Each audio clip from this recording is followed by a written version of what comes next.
What's up, champs? Welcome to the final episode of the 2022 season of Short Shifts, at least featuring the Blenwis combination you know and love. My name is Ben Burnett. I am the Ben portion of Blenwis. Joining me, as always, the Lewis portion of Blenwis, Lewis Ezekiel. Lewis, my pal, my friend, welcome to the season freaking finale. So exciting to have you with me. Yeah, I think what was really great is that this is our first time making it through like a whole sort of quasi-regular season. It was a little bit cursed. Wow. But not as bad as our previous two. So big plus for that. I like that very much. Yeah, that did not occur to me whatsoever. I also got a super pep talk as I was heading down to the office to record. My 5-year-old said, do your best. I'm proud of you. It was very sweet. What? Oh, my Lord. What a precious angel. I know. He's kind of a wild child, but that was like a moment of true gentility. Well, my recommendation to you as a childless man is to write that down, Lewis, because it seems like a memory that would be worth hanging on to. Welcome to Short Shifts, everyone who is listening. Tonight, we are going to change things up a little bit, have a little bit of fun on the season finale. We have solicited mailbag questions from patrons on the Discord group, as well as Twitter followers. So we are going to go through as many questions as we can. Some of these are fantasy related, some are not. We are going to start on the not so fantasy related side because, Lewis, tonight there appears to be some sort of game or match that people care about in the States or something. And our pal Victor is asking, will Lewis be crying or gloating by recording time? It's a great place to start because I don't even understand the question. Well, he's referring to the Frozen Four, which is the college hockey Final Four. So playing in to get to the championship game. Unfortunately, the talent-loaded Michigan Wolverines were eliminated in overtime by Denver. You can't turn the puck over in your own zone during overtime. It's just a bad idea. So a little bit of crying, but I was telling folks on the Discord, I can't be hurt too much by Michigan losing games in overtime in the CCHA playoffs because I have been exposed to that particular poison enough times to be pretty much immune to it. Fantasy still hurts, but Michigan losing at hockey in brutal fashion, that's old hat for me. I'm happy to hear it for you, buddy. Sounds like you're ready to get out of the season of disappointment and discontent, as many of us are who did not win our fantasy championships this year. Well, there's a lot more of us who don't win the championship than do, so if we ever rise up together, we can take down the champions. All right, so Lewis, the format that we decided on off mic was that we would take turns picking from the list of questions. I have chosen Victor's question to start. What question did you want to move to next? All right, I want to take Paul Kent's question. Starting Monday for 2 weeks, would you rather have Dougie Hamilton or Noah Dobson in standard Yahoo head-to-head league cats? To give just a little bit of context for the question, I looked it up, and over those 2 weeks, there's a 1-game difference. Dobson will get an extra game over Hamilton. Who do you prefer, Dobson or Dougie? Kind of depressing to say that I think I would prefer Dobson at this point. I mean, wow, I didn't expect to say that at any point during the season, but here we are, 2 weeks left or a week and a half left in the fantasy season, and it's hard to look at Dougie as being anything short of kind of a massive disappointment. Obviously, I do like his peripherals still. I think he's a player who's not useless. I'm not dropping him in most cases, but Noah Dobson has had a fantastic season, is putting up decent peripherals himself, and seems to be putting up roughly the same amount of points. So give me Noah Dobson for that extra game at the very least. Yeah, that's where I went as well. As I told Paul, I'm pretty bearish on the offensive upside of a New Jersey team that doesn't have Jack Hughes, and they're also playing one fewer game. Dougie has the edge in hits, but I would say everything else, is at best a coin flip and at worst advantage Dobson, in my opinion. So yeah, I go Dobson as well. All right, well, let's move to the next question then. And this one comes from our pal, Kevin H., the commissioner of the Cupful, the Keeping Karlsson Ultimate Patron Fantasy League. And Kevin wants to know, do you have a fantasy bucket list, such as rostering a particular player or pulling a great upset or comeback? Lewis, does anything jump to mind on this for you? Well, I guess for just about as long as I've been playing fantasy hockey, I kind of started during kind of the downswing of the Red Wings. I would just love to have, one or two really great Red Wings on my fantasy team and have my personal rooting interests and my my fantasy rooting interests kind of align for a change, because that hasn't happened very often. I actually resisted starting to play fantasy hockey the first year that my friends did a league. I was like, well, if I do that, then I'm going to become a hockey mercenary. I'm not going to be a Red Wings fan anymore. I'm just going to be rooting for whoever's on my team because I'm very competitive. And of course, that is more or less what's happened as things have gone on. But in part, because there just weren't a lot of interesting fantasy assets for the Red Wings. So I love to see them on the upswing. I tried to draft Verana everywhere, but I had to drop him in a lot of places. I would love to have some Red Wings, and I'd love to go back in time and play fantasy hockey at a time where I could have drafted my all-time favorite player, Dominik Hasek. I think that would be, it's not a realistic bucket list thing because I can't actually do it, but I feel like that would be extremely fun for fantasy purposes. Yeah, the Red Wings are really larking a top tier superstar on there. Yeah, I actually, when I got this question, I am not trying to brag, Lewis, but I kind of feel like I fit just such a ridiculous thing to brag about. But like, I feel like I've done most of the things that I would want on my list. Like, I was able to draft Connor McDavid as a rookie in a keeper league. So it's like, I got him for that league folded last year or this year. So I got, 6 years of Connor McDavid for free. I destroyed Elon Dubrovsky in the semifinals of the Cupful. Would have been nice to finish off and win the top tier. So I guess that one remains, obviously. Not going to do it this year. We'll have to fight my way back up to tier 1, presuming that I get relegated here. I think that those are the major ones, though. I mean, I had Henrik Lundqvist on my team. He was my favorite goalie, favorite player of all time.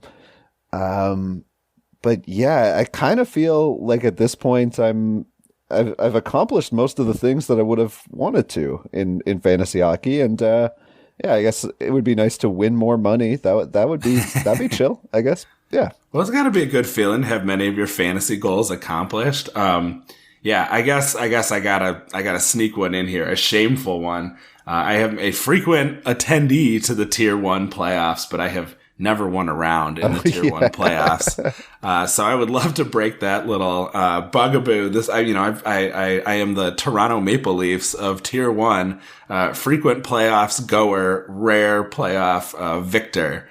So it's especially painful this year because at least as of right now, I had the highest score in Cupful in my meaningless 5th place match. So I could be romper stompering good old Elon by 50 points if I had managed to make it through, but obviously I didn't. So I don't get to have that enjoyment. Imagine if you and I had in back-to-back seasons ended Elon's Cupful dreams. That would have been fun. Tasty.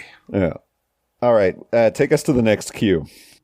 Okay, so they wanted us to weigh in on a question that has been asked to Elon and Brian on the Mega Show, the debate of Hughes versus Robinson for next year, talking about Jack Hughes, of course, and where do you fall in terms of who you like in this debate between these two young future stars or current stars? Yeah, I think they both earned current star status at this point. I will note that we got a little bit of heat in the patron-only Discord group for suggesting potential caution on Jack Hughes, just because we've seen several injuries through the first 3 years of his career. Obviously, he did play a full season last year in the COVID shortened season, as full as can be. But this year, obviously, 2 injuries that have knocked him out for a fair amount of time. I think I would pick Jack Hughes, though, just because, as folks pointed out in the group, the injuries didn't appear to be those that are likely repeatable. And I guess it just really comes down to the fact that Hughes looks like he is already approaching a 100-point pace, whereas Robertson, as good as he has been on the full season, has slowed down a little bit over the past half, like the second half of the year. So I think that Hughes seemed to be building his case as a fantasy superstar, whereas Robertson has sort of plateaued a little bit here over the last 30 games or so. Yeah, I'm inclined to agree. Again, I know this is not as exciting of podcasting when we are in agreement with each other, but I have to go with Hughes too. And for similar reasons, I feel like, Hughes has some shiny toys along the wings that he can play with for a long time. And it seems like, Robertson's success, while excellent, has been at least in part, due to some really excellent play, from Joe Pavelski. But how long is he going to be able to keep that up? Obviously Rupe Hintz has been great, on the other side as well for that top line for Dallas, but, he is a real Band-Aid boy, even if Hughes maybe doesn't deserve that title. And to be fair, we did say we would take Hughes in the second round, which I think is the right spot for him.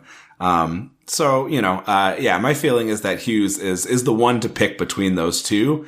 Next year could potentially be a coin flip between which has more success, but it seems like, Hughes moving forward has kind of a more sustainable situation, compared to Robertson, in my opinion. Yeah. Did they re-signed Pavelski for next year though? Yeah. I believe that's true. Yeah, okay. I'm happy to hear that because I think that line with Hintz and Pavelski and Robertson is incredible. In fairness to Hintz, a player who has really struggled through injuries this year, has been healthier than Robertson. No disrespect to J-Rob. I just think Hughes deserves a little bit more credit. I would be drafting him, especially for, just to see if we see another big jump next year. I could see either of them jumping up. It's just that Hughes has had better results this year when he's been able to be healthy. Yeah, I don't think I would take Robertson in the second round necessarily, where I feel like Hughes belongs. All right, Lewis, this is going to be a really deep question, and it comes from our pal Kevin, co-mish of the Cupful. Lewis, I'm going to ask it to you straight. Do you have a pet? Yes, good question. And I know that this was asked basically so that we could just get like 1 million dog and cat pictures in the Discord. And I loved which every was a delight. Pick. Yeah, they were all wonderful. There's no doubt. So yes, the answer is yes. We have a couple cats. They are not my favorite at the moment, unfortunately. They're kind of driving me bananas. But we're heading into spring, so they're going outside more, so they're driving me slightly less crazy. But my wife really likes these brown tabbies, and I feel like they don't have the greatest demeanor. And so they both are prone to, enjoy being petted and then bite you inexplicably. But I guess that's just cat stuff. I almost cursed. I'm sorry, Brian. I like that we're apologizing, not even when we do curse, but just at the mere it crossed your mind. You have to apologize to Brian. But our youngest, who's just turned 2, really loves dogs. So there may be a dog somewhere in the future. Although we like not having to fence our yard because we've got neighbors that our kids play with and they can just kind of run back and forth pretty freely, and we enjoy that. So maybe a dog in the future. Obviously, the Discord will be the first to know if such a thing happens. I want you to get a dog. I want all of my friends to have dogs. I just don't want to have a dog myself because I value being able to leave my apartment whenever I want and not worry about it. Yeah, maybe when the older boys are going to be able to like legitimately contribute to taking care of him, I feel like that's a good time to do it when it's not just going to be dropped in my lap as like dad responsibilities. Yeah. That would be cool. A new daily chore or 4. I also have one beautiful cat, name of Wheezy Frankie Babies. I adore him, and he is one of the cats who loves being rubbed on his belly, and he loves being petted without wanting to fight you. So I'm more than happy to truly blessed to spend every day that I work from home just hanging out with the guy. He's an extremely cuddly boy, and he recently went through. He recently had surgery to remove a couple of bladder stones, which was stressful and also stupidly expensive.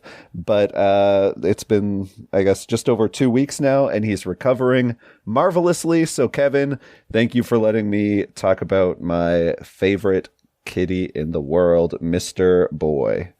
Well, it's very generous of you. I think anybody who is willing to spend on keeping their pets healthy, I think that's a good deed that should be rewarded. I mean, the thing about pets though is like it's such a trap, because like you could give me any amount of money, like ask me for any amount of money, and this will keep your cat alive, and I would have to give it to you. Know what I mean? Like hook it up to these machines, right? Because it's like its fate is completely in your hands. You don't have to face many of those types of decisions. I'm gonna look at this cat and be like, listen, bud, like I don't want to pull that plug. I don't feel like spending $1,000, so you're gonna die now. Like, I can't imagine doing it. But that's what it comes down to.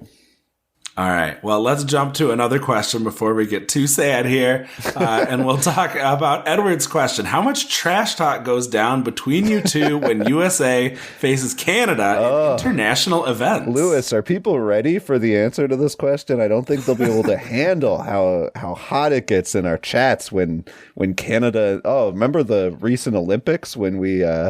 didn't mention the Olympics to each other at all. Yeah, I don't know if we do trash talk as a bit sometimes, I feel like, but otherwise it's like, I feel like most of the sports we talk about are just like the cupful. Yeah, and even then, I feel like just both of our sort of personalities and like psychological makeups, like we are folks who don't get offended easily, but I think we also sort of assume that we could offend the other really easily. So some of these conversations that we have are like, we're like walking around on eggshells and nobody would take any offense, but it's just a quirk of both of us that we have come to recognize as we have worked together now for 3 years, and doing various hockey related things, and it just. Yeah, it's an interesting quirk of our relationship is that neither of us gets offended easily, but we both think we could offend the other with ease. So like, especially when these matches are going on between the two of us, like sometimes someone will mention it, but we both sort of know that the other is so competitive and wants to win so bad that it's like, I don't know if I even really want to talk about this right now. It can be even a little uncomfortable. With Elon, it's easy just because he, will not hesitate to dish it out, and I feel confident that he can take it. And, the same is true for you, I guess. But I because we have this working relationship, I'm more hesitant to delve into those trash talking waters. You're describing my feelings about it exactly. And it's so funny to hear because, I don't think...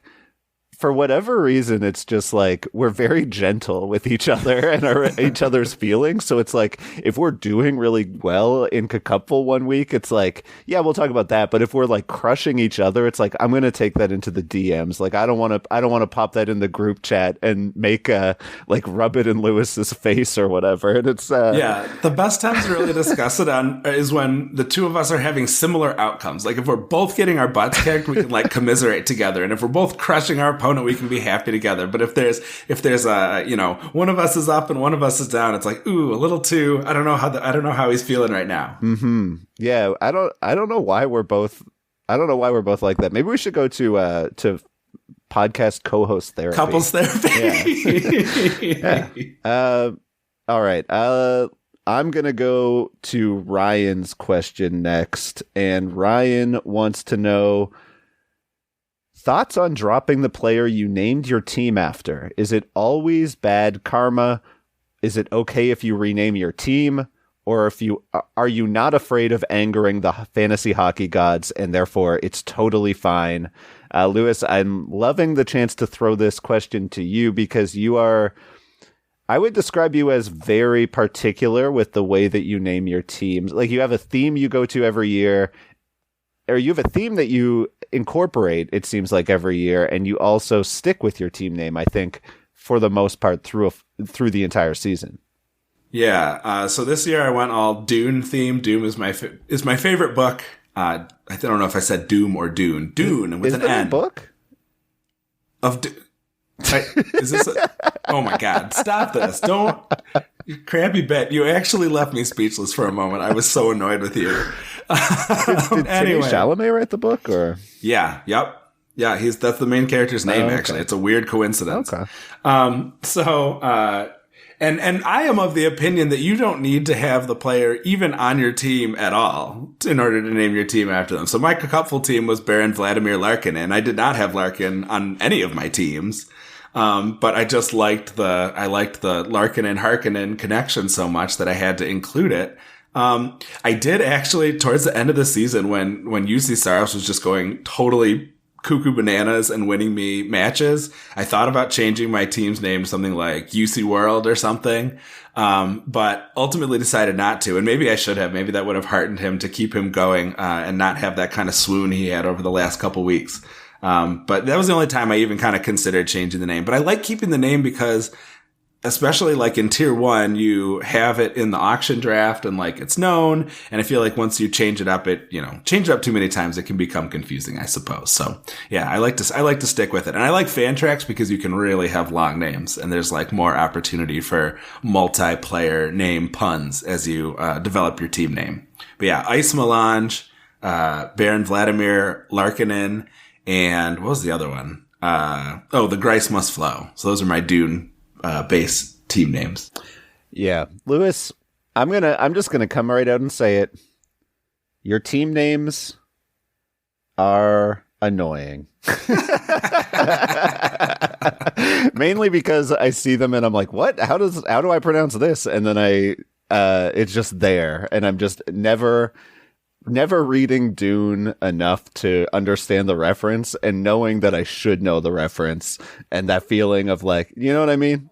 That's how I feel every time Brian comes into our group chat and has like these really obscure like song titles for episode names. And I'm like, that's probably really cool. And I love that 6 people will get it, and I'm sure they'll love it more than anything. And that's kind of how my names are too. So I guess I shouldn't criticize them too much. Yeah, it's like a deep track for the devotees. Yeah. And like, I'm not saying like every time I see your fantasy team name that I'm like, Lewis, but it's like over the course of the season, I'll be like, what even is Gesserit? Like, what is this? So yes, I'm gonna drop that take first of all. I am big on renaming your team if you're in a drought. I'm also big on changing your team name if you do trade the player that you're named after. I also really like naming it after players that are on your team. I don't think it's necessarily required, but I will say that I really don't like having like the dude wears Makar type name, like the Hasselhoff. Don't hassle the Hoff, or every day I'm Buffalin. Like, I don't like doing the like retread names. I like having my own pun that I made up, and those are kind of my how I look at it. I don't think it's that big of a deal to change your name, but I'm much less likely to do it. I'm not superstitious, but I'm a little stitious. You know what I mean? I'm not going to change my team name like if I still have the player and the team is rocking it. Yeah. I think you just shaded like 40 cupful teams, but that's okay.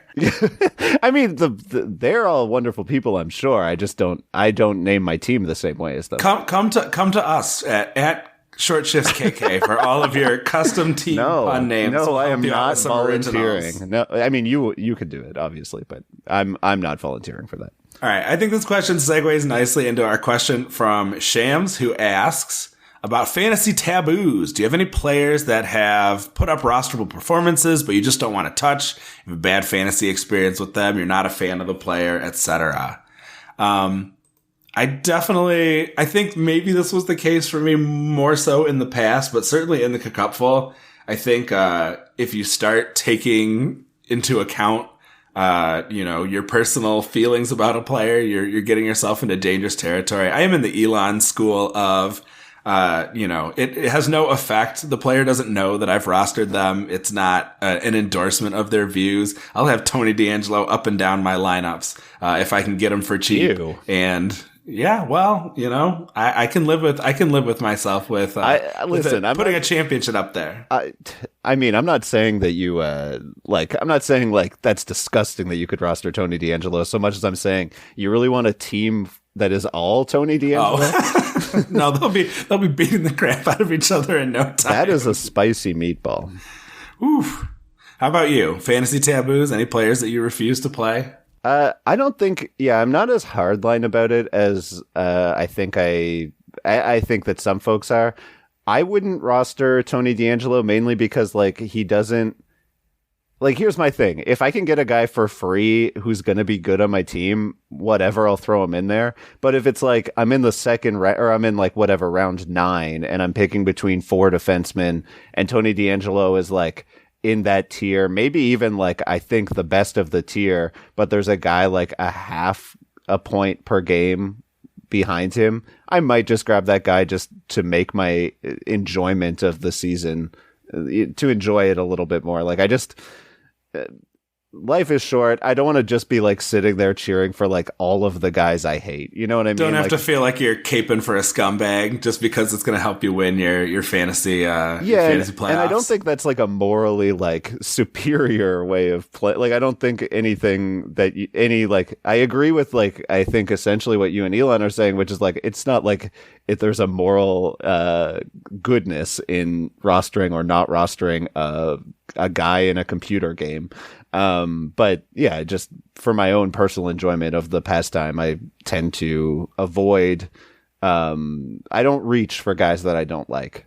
Sure. You're not going to lose any extra sleep any more than you would otherwise, waiting for that 3 a.m. Changeover on you, or 4 a.m. I guess for you with your crazy time zone. My crazy Atlantic time zone. Lewis, we are going to take a break. When we come back, it will be 5 minutes later in my crazy time zone. And you're listening to Short Shifts. All right, Ben. Well, as long as we are paused here, I would like to take some time to talk to our friends and listeners about HelloFresh. With HelloFresh, you get farm-fresh, pre-portioned ingredients and seasonal recipes delivered right to your doorstep. You can skip trips to the grocery store and count on HelloFresh to make home cooking easy, fun, and affordable. That's why it's America's #1 meal kit.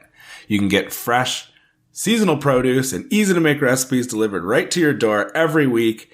The ingredients travel from the farm to your doorstep in under that week, so they always arrive fresh, all without a trip to the grocery store or the farmer's market. You're not going to have too much food. You're not going to have too little food. It's all greatly portioned. You can pick and choose from a variety of great options. My wife and I, we have used HelloFresh for a long time. We had some really tasty burgers today. They have all kinds of interesting varieties. You pick up tricks of the trade along the way. Great sauces to make that you can put with everything. It's it's educational for you too.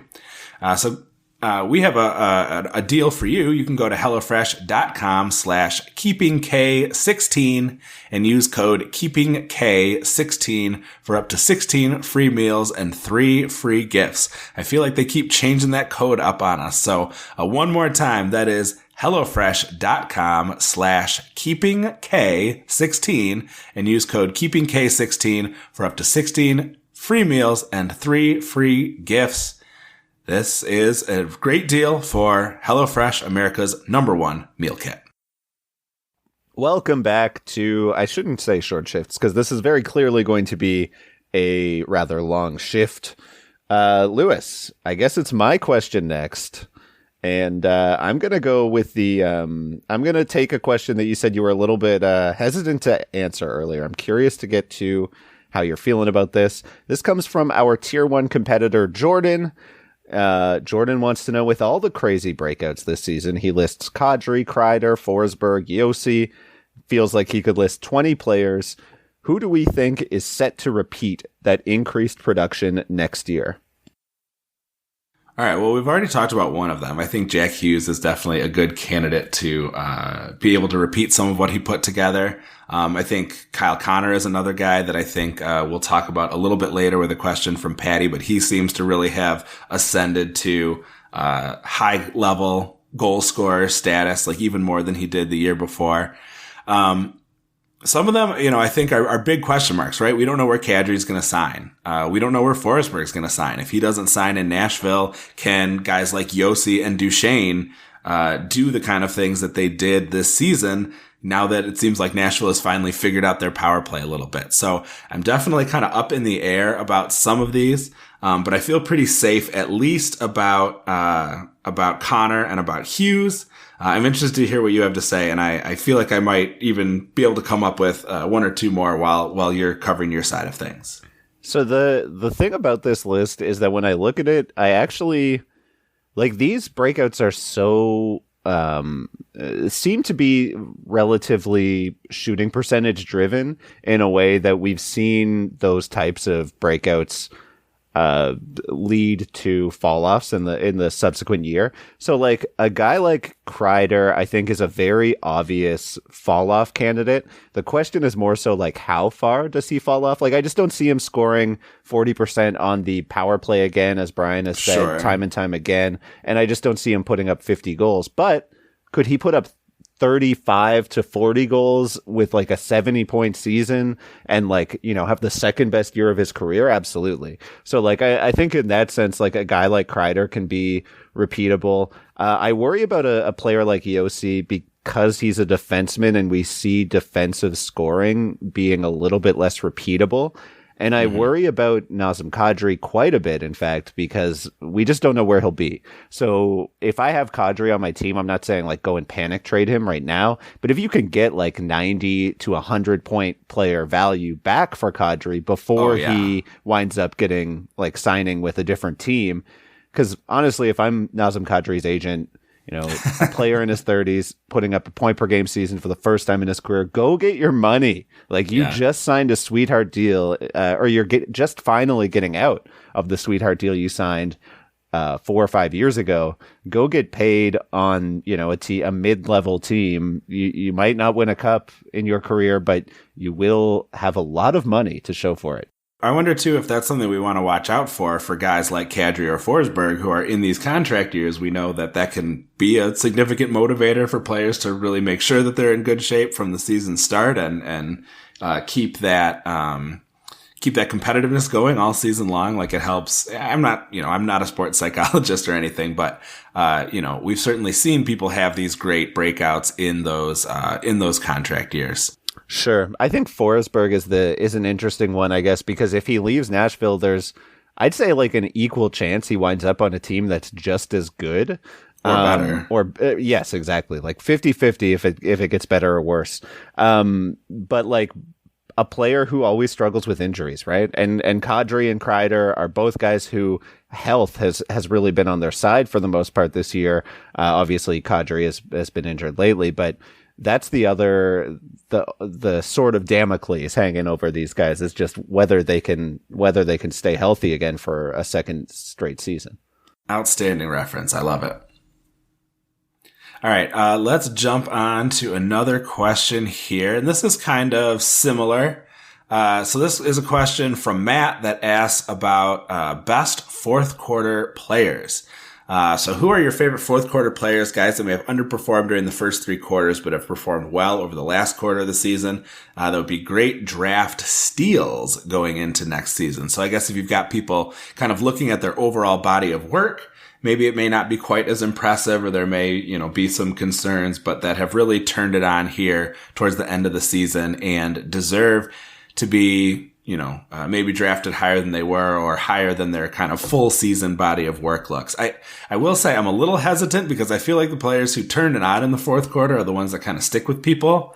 And maybe you're more likely to remember a player who did well in the fourth quarter as opposed to having a great first 3 quarters and then kind of dropping off. Just something to consider. Yeah. That's kind of where my head goes with questions like these, is because I don't know. I find that this time of year, I get really narrow focused on my own rosters and the waiver wire and who's available and how I'm going to like use my remaining 4 moves a week to maximize my performance and hopefully win a championship. And so I tend to not really be as tuned into some of the late season breakouts that others start to get invested in at this time of the year. And then the summer hits and people are like going on and on, ranting and raving about this player who I really hadn't sort of clocked their hot streak.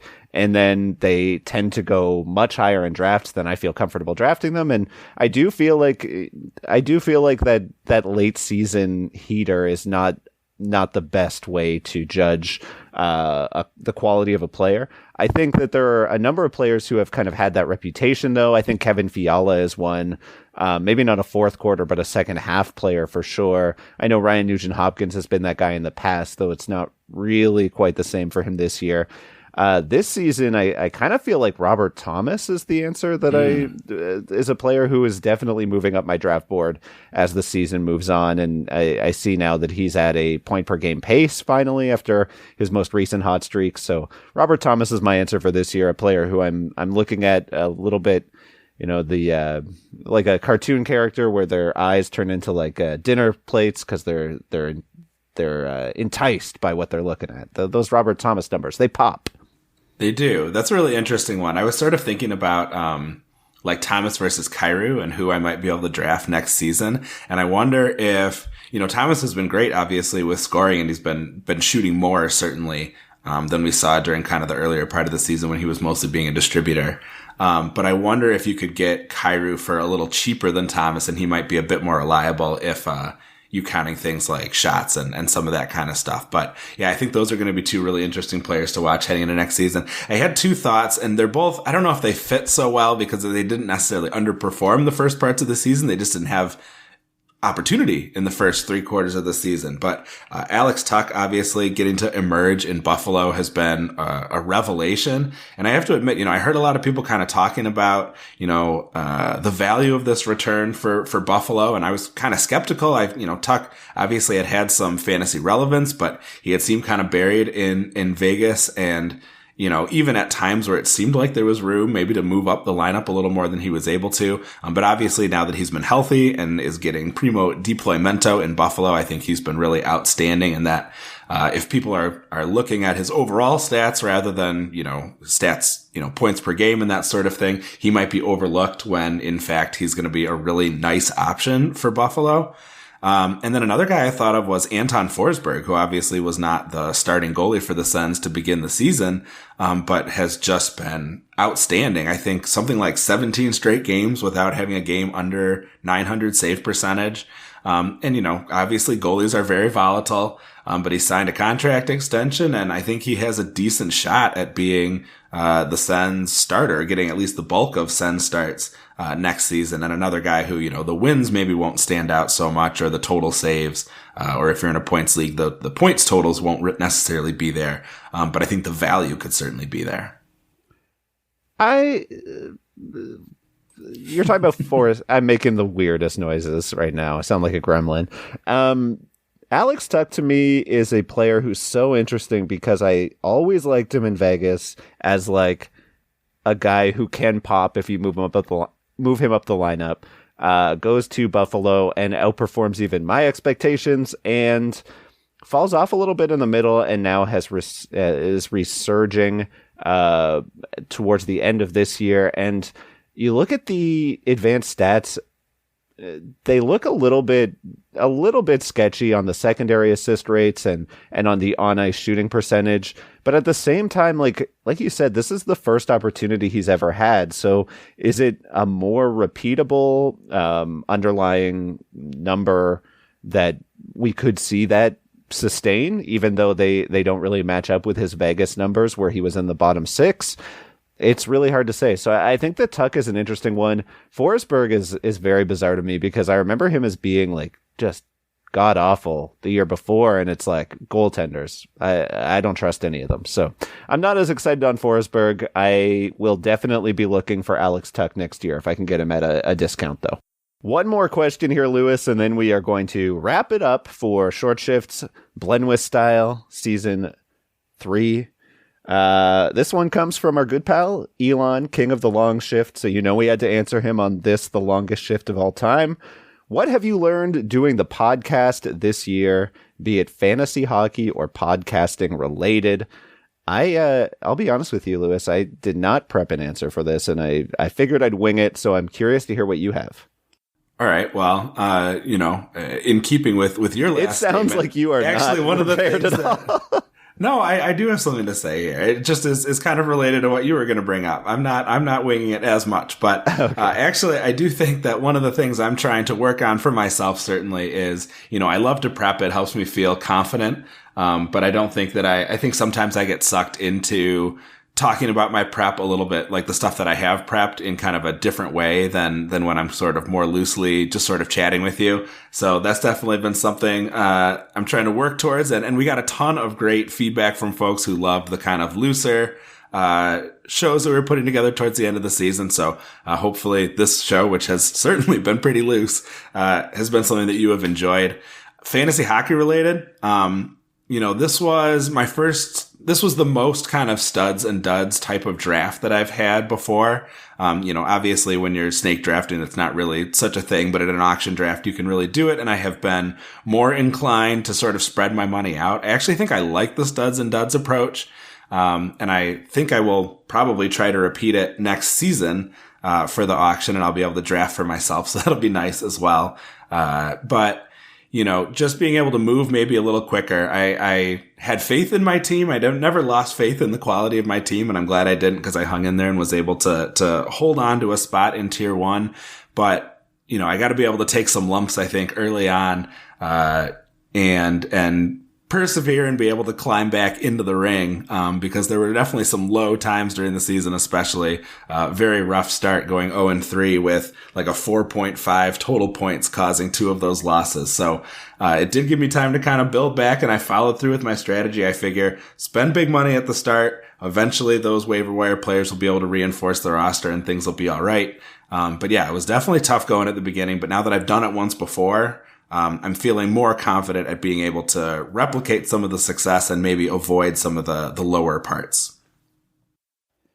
That's very interesting. I think on the fantasy hockey side, I definitely, this was a interesting season, I think, because the year before was so quick and there were so many moves that you just kind of had to make way sooner with less information than you would normally have to make getting ready for the playoffs. Usually we have, 4 months before we even hit playoff stretch, but last year was, I think, 12 weeks of the regular season. So it was almost the entire season was playoff drive. So that's one thing. I definitely am looking forward to coming back next year and on the podcast side of things, just continuing to work on that. I don't feel like I've really learned anything that stands out or that is interesting to chat about on mic about the podcast this year. But I've definitely had a lot of fun doing it. I think in terms of fantasy, for me, what I've learned is, if I could quote the wickedly talented Dina Menzel, letting it go. The art of letting it go is massive. And I've just had such a frustrating season in the Cupful, between the Kucherov injury and trading for Drake Batherson the day before he got knocked out for several months, and getting smacked with COVID, and starting the season 1-7 without Kucherov, and then Kucherov comes back and I go on a massive winning streak, and all of a sudden I'm back in it, and then I go on a minor losing streak, and just off 2 losses it's basically over. And that emotional roller coaster was a little intense in a way that it just I don't know if I just don't know if I really care enough to be that invested. Am I being a heretic right now? Am I speaking heresy when I say this? I hear where you're coming from. As someone who is also extremely competitive about playing fantasy hockey, I really feel like I understand where you're coming from, because I think I let fantasy get the best of me at times during this year. In our joint league, I had Victor Olofsson all last week, and I left him benched and he got a goal and an assist, and I was like getting way over stressed about it. And like, these are the things that like you said, you just got to be able to kind of let him go and roll with the punches a little bit better. I think that obsessiveness is part of the reason why, we've had some decent successes in our fantasy hockey careers. But I think the trade-off sometimes, like what is the opportunity cost of me obsessing over having accidentally left Victor Olofsson on the bench because I switched my IR guys too many times and stupid Yahoo reset my lines, right? Like how much am I going to allow that to like damage my psyche? Like that's a choice. So I think, I think choosing, I think what we're really saying is next year we're going to give a chance to kind of, make a choice to preserve our mental health a little better, maybe at the cost of a bit of our competitive nature, but I don't think it costs you, I don't think it's going to make you change the way you play the game. It's like not freaking out about the things that are out of your control. Yeah. Like, I think that to expand on that a little bit, it's like, if you obsess about the game enough, you can start to put like your self-perception into your results of the game a little bit, where it's like, I'm good at this or I'm bad at this.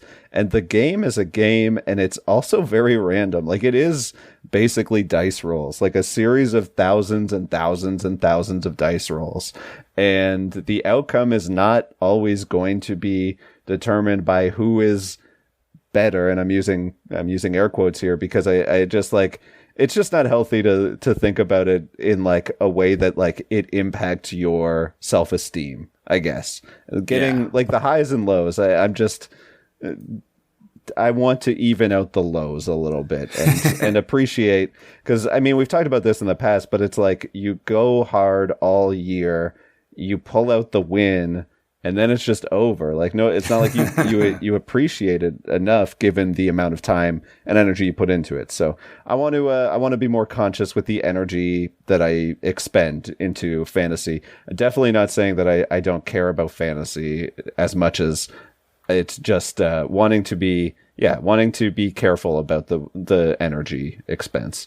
Yeah, and just sort of, I'm trying to keep in my mind too, like the real benefit of being a fantasy hockey player has been getting to be part of this great community and getting to come on air and share my opinions, and hopefully they help people be more successful at a game that we share and enjoy. So I think that side of things is where the focus should really be. And I love being in the Discord. I'm looking forward so much to the off season. Or by the way, gearing up with some excitement for the playoff pool, which in the Keeping Karlsson League is really great. Like, it's divided up and you get to, you draft against other players and you get to keep players from round to round. And it's just, it's a really cool method that I haven't seen kind of replicated anywhere else. So I think that's going to be really fun. And shameless plug, not that we get anything from patronage, but you can become a patron for $1 and do the playoff pool. And it's probably it's the best playoff pool I've ever been part of. And I think you'll really enjoy it if you come and play. Absolutely. Thank everyone for listening to the shows this season. I had a blast doing it. I know that last year when we totaled it up, there were 100,000 downloads of Short Shifts episodes. I'm really curious to see, or it might have been like 99,000 or something, but you know what I mean? Like right around that 6-digit mark. I'm really excited to look at those stats and just to, it's hard to, when you're talking into the microphone, it's hard to really appreciate that thousands of people hear the things that come out of our mouths. But I do really, really appreciate everybody for listening and for interacting with us and joking around with us and sending us nice messages. You know, just I had a really fun time. And Lewis, thank you so much for joining me on another season. We're 3 years deep on this, and I almost brought this up earlier. I forgot to mention it, but I've said this to a few people who were surprised to learn it. We have no prior relationship. Like, the show is our friendship. And so it's been nice to build that and to sort of, it feels like we're friends now. And it's been really nice to work with you and to have that build over the years. Absolutely. A total pleasure. When you and Jade reached out to me, 3.5 years ago to kind of talk about doing some like jokey comedy newsletter for the Cupful, who knew where it would lead us to? So It's just been a blast. Absolutely. Thanks everybody for listening and for supporting the show and for making it possible for us to do this. Hopefully you got something out of it, and looking forward to doing it all summer and all over again come October. But in the meantime, I suppose if you want to toss us a follow for some fun off-season content at Short Shifts KK, you can of course find Brian and Elon at Keeping Carlson, Dave Betton of the Stream Scheme at NHL Stream Scheme. Check out GameDayTweets.com, where you'll find everything for at Game Day Lines, at Game Day Goalies, and at Game Day News. And our intro and outro music was created by Pat Roach. And until we see you next time, and it may be a minute, at least in this sort of iteration of our podcast, but until we see you then, play smart and keep your shifts short.